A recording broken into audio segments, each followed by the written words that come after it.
But let's get on with business. And to start this main session of the conference, I would like to welcome back Air Marshal Greg Bagwell, who is the president of the Air and Space Power Association, and which organises this key conference, not just Greg, but many others in the team as well. And he's just going to give another introduction and set the scene for the afternoon. Thank you, Susanna. She's absolutely right, it is not me. If it was organised by me, we'd probably be somewhere else right now. Be in a pub in East London, I think. I've already made a welcome to many of you because we obviously started this morning. But just to re-emphasise what I said this morning, it is so good to see so many friends and so many important people from the world of aerospace.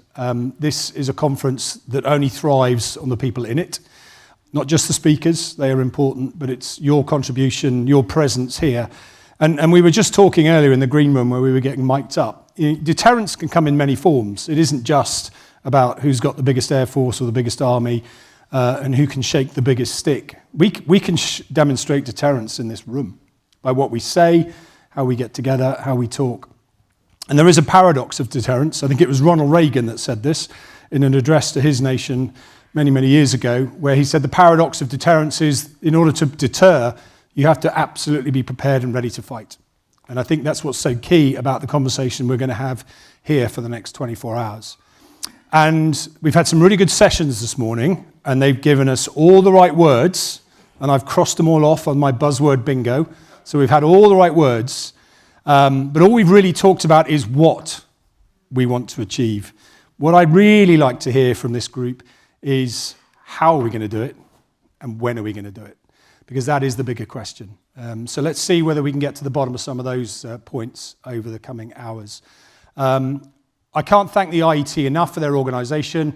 Hopefully you've all enjoyed your lunch and the breaks that we will have later. So thanks to their team for all the organisation, and to the team of the Air and Space Power Association for their organisation at the back there, making it all work. If you have any issues, any problems, any challenges, just come and talk to us. We can talk you through it or fix your problem. Everything that we're doing here is live streamed. It will all be recorded, and you will be able to go back and review it for those that need to subsequently. So you don't have to take too many copious notes. Thank you to everybody who is here. This morning I welcomed in particular Finland and Sweden as the two newest members of NATO. They've long been our friends, but it's great to see them as part of the NATO team. But more importantly, we have a much broader collection here from outside the NATO arena who are just as vital and just as important as our allies and partners going forward. And of course, this conference wouldn't happen without our sponsors that you see up above here. So thank you to all of them for their contribution, not just here as part of the conference, but also the work they do and the people that they employ who do the work that delivers air power and space power on a daily basis. That's enough from me. You'll be hearing from me later anyway, so that's definitely enough. I'm not making any jokes about engineers. Those days have gone.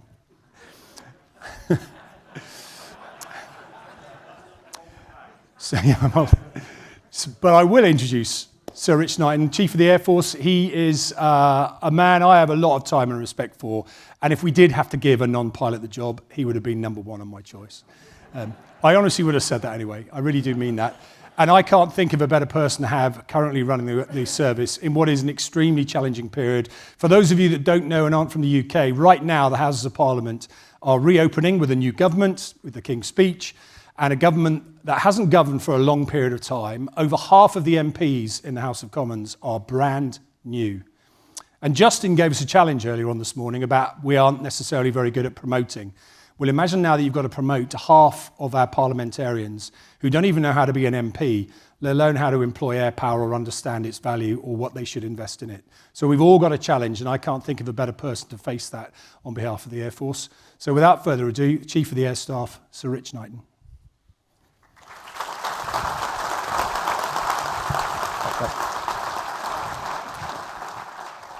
Thanks very much, Greg, and we loved the shoes, just saying, if anybody could see them.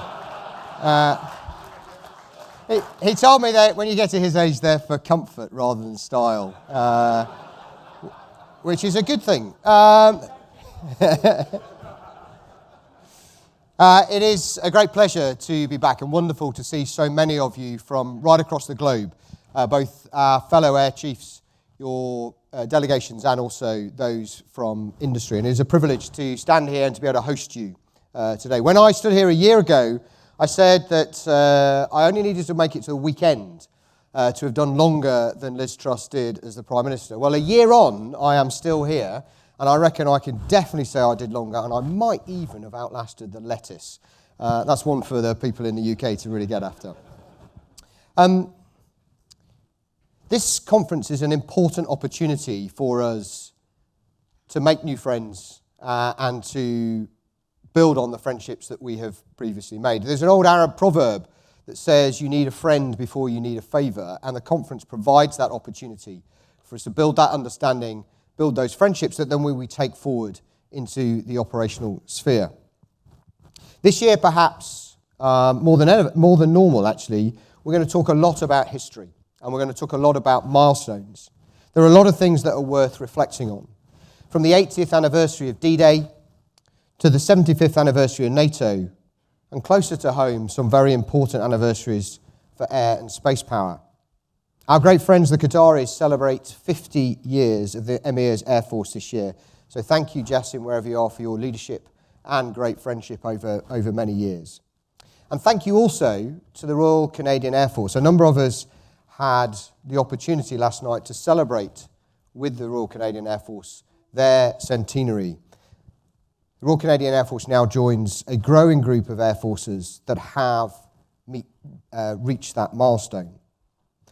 But while we do need to look back and learn lessons from history, with a war waging in Europe and with us teetering on the brink of instability in the Indo-Pacific, it's important while we're here to think about the future.